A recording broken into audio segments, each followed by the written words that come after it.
everybody, Jam Creates here. Got another video for you. We're doing another old school comics dealio here. Usually I do these on the weekend, but as this was Mother's Day weekend, I hope everybody had a great Mother's Day weekend. Hope you got to see your mom, or at least call your mom, or whatever, depending on what's going on in your neck of the woods right now. And I hope all the mothers out there had a great Mother's Day. So usually I do these on the weekend, but I'm doing it today, so deal with it. If you're new to the channel, don't forget to hit these. I love that. I just want to deal with it. And then, oh, by the way, if you want to subscribe, hit that thing over there. Subscribe. I'll tell you to deal with it. Okay. Anyway, you know the drill. Hit the bell, subscribe, hit the thumbs up, all that good stuff. So this is, like I said, another old school comics video. So what does that mean? That means I go digging through my boxes, I find something that catches my attention, and then I go through it and we talk about it. It's not necessarily a review, really. It's more just kind of like going over it and talking about it. And I mean, I'll recommend something if it's good, if I think it's, if I think it's worth recommending.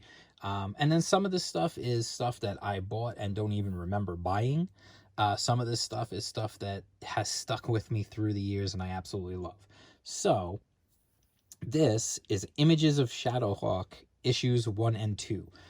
Normally I only do one comic, one issue, but since I happen to find them both together and they go together, I figured I'll just do it together. It's actually a 3-issue arc, and I don't know if I have the 3rd issue. If I did, I couldn't find it. But I did reread these two. So what is Images of Shadowhawk, you might be asking yourself? Well, back when Image first started, there was, the founders launched, things like Spawn and Savage Dragon and Wildcats and all that kind of stuff, and Youngblood and all that. And one of the books that was out there was called Shadowhawk. And what you might not know about Shadowhawk, if you just weren't familiar with it, Shadowhawk was done as miniseries. They weren't an ongoing book. There was a Shadowhawk miniseries, then there was a Shadowhawk 2 and a Shadowhawk 3. They literally called them 2 and 3.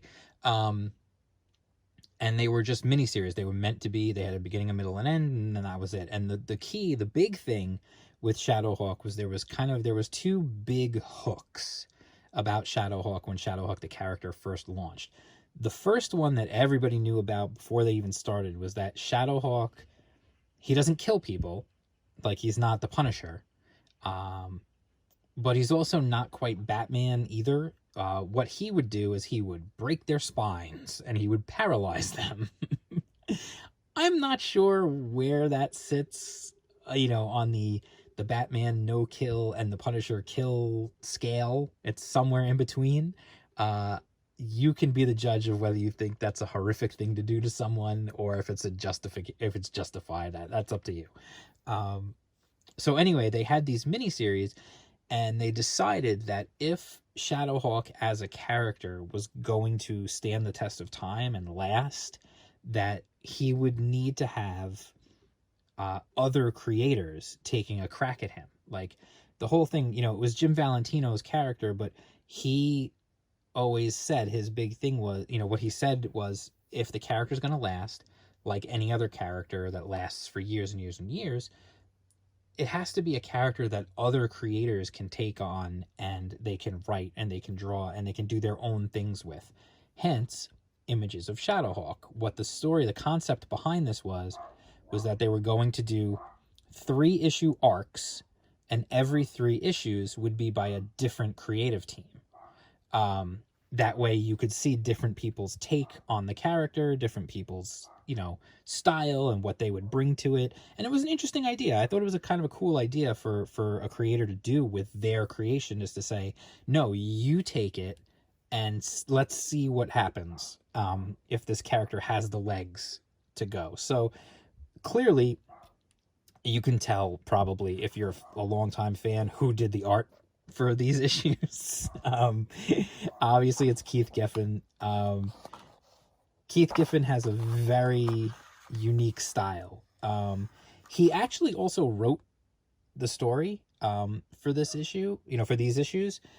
He was the writer and the artist. He didn't do the dialogue, though. As you can see here, like the dialogue was done by Alan Grant. I don't think the same Alan Grant who went to Jurassic Park. So right off the bat, you can see that this is like very different. If you've never read anything that Keith Giffen has done, this is going to strike you as like, what am I even looking at right now? And it really is. I mean, it's incredibly unique, his style, and just really like out there. You've got this, like, there's just lines. You don't know why they're there. There's details on certain things, but then not on other things. It's just a really, really crazy, unique style. And I mean, honestly, it's got to take freaking forever, even though it's like, it looks like it's sort of got very little detail. When you look at the amount of line work and stuff in here, it's got to take forever. Like, it's crazy. And it absolutely looks unique. And then an interesting thing happens when you're reading it, because if you're not used to the art style, especially if you're reading regular, like, mainstream comics right now, you've never seen anything like this. He had his own series called Trencher, and Trencher actually appears in this book. We'll see him in just a second. There he is right there. So an interesting thing happens is, even though you've got this insane style and everything else, the story is actually it's pretty good, and it's pretty straightforward, and it kind of gets you hooked, honestly. There's a crime boss. He's in the hospital. He's old, and the whole deal with him is that he's paralyzed because Shadowhawk paralyzed him, but he's going to turn state's evidence. He's going to turn on the mafia people that he worked with, and he's going to be a witness, and he's going to give up all his contacts and everything else, and whatnot. So ironically, even though he's a complete piece of junk because he's a crime boss, Shadowhawk has to protect him. So even though Shadowhawk would normally just paralyze a dude like that and let him be, he actually now has to protect this guy, because if he's going to turn state's evidence, it's going to lead to lots and lots and lots of names, and way more people getting getting arrested and everything else. And it's a net good for the city, but it puts him in the awkward position of having to protect a criminal. It's a nice story. It's a cool story. It's a really, it's a simple setup, but it makes a lot of sense. And then, of course, Trencher is being sent to claim the soul. He's basically a repo man, Trencher, and he's going to repossess the soul of this mob boss, which, of course, puts them at odds. Now, Shadowhawk shows up, tries to break his back. He does break his back, and then gets a face full of bullets. Like, you can see, like, literally the amount of bullets that he gets hit by is insane, for his troubles. And, of course, even breaking his back doesn't stop Gideon at all. That's Trencher. And then I love this, though, because for the rest of the issue, he's got all these, like, bullet dents in his armor. It's really good stuff. You know what I forgot to mention? The other big hook with Shadowhawk back in the day was that it was the only comic book where you, as the reader, didn't know who the masked hero was. You didn't know who was under the mask. It was a really neat gimmick that Shadowhawk was there, and you had all these characters, and you had this superhero, but just like all the other people in the world of the comic book, the reader also did not know who was under the mask until it was eventually revealed. And that was a cool thing. They also did a gimmick cover for every single cover. And that's a whole different thing, because it was the 90s. So I just want, again, I'm just showing you, like, just the crazy art style. I mean, this is a kind of thing, honestly, like, with his art, it's one of those things where you're either going to love it or you're going to hate it. There's really no in between, I think. So you're going to know the second you look at this if this is something that you might be interested in reading. An interesting thing happens here, like the printing was like earthed. So like you can't really I mean, it says Menace at 5th and Main, but it's like it takes some doing to read that. For whatever reason, the printing on that got like severely irfed. And then we get like a little gallery in the back of this one where you get some cool stuff like Jerry Ordway and Sam Keith, and you know, it's cool. You get a little gallery of art, and then you know, and then we get issue 2 with this cover is awesome. I love this cover. Just the layout of it with the hands coming and him with the gun, like it's just in the shadow. It's just a great cover, like really great composition, I feel like. You know, cool splash page to start. They're brawling again, and basically like this entire issue is them brawling at the hospital, and at the same time that they're brawling at the hospital, the police are there trying to protect the mob boss as well. So you've got the police, Shadowhawk, Gideon, then the mob, there's this other gang that sent people in to try and get the mob boss, plus they call in this super special SWAT team that has like these giant, like these big like mech suits, like, you know, armored suits to come in to take them out, to gain, you know, to get control. And then another mob boss sends these other dudes, like old school mobsters, to go take out the mob boss. So it's like literally everyone is converging on this hospital where this mob boss is, and stuff is just out of control. And Shadowhawk and Trencher, they're still fighting. Everything else is, all these other guys are showing up. There's cops everywhere. There's all kinds of chaos. And at the same time, there's also a person on the inside, which was a great little twist.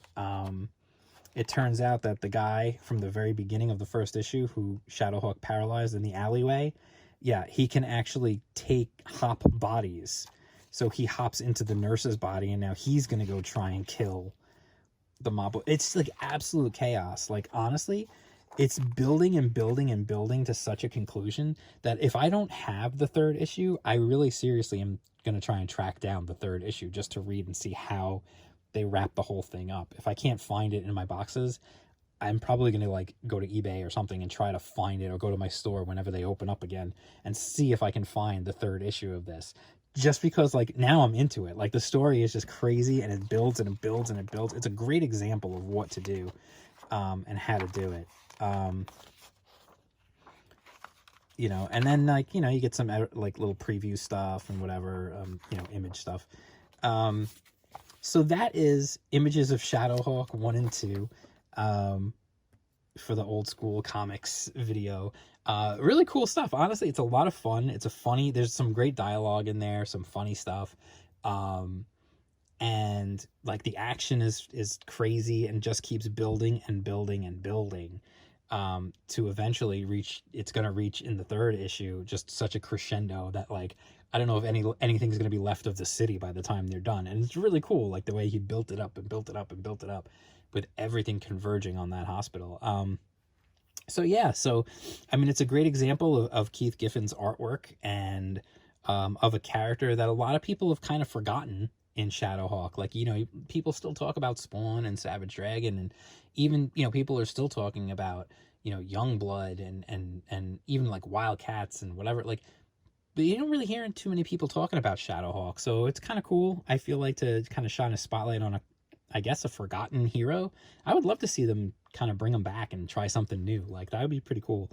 But anyway, that's that. If you want to support the channel, check out, I'll put the link below. There's a store. You can get Jam Creates merchandise. You can get Smiley Bones stickers and t-shirts, and you can get Indie Comics Underground stickers and t-shirts, and even a mug. And what's Indie Comics Underground, you ask? Well, I'm glad you asked. It is my free online zine dedicated to indie and crowd-funded comics.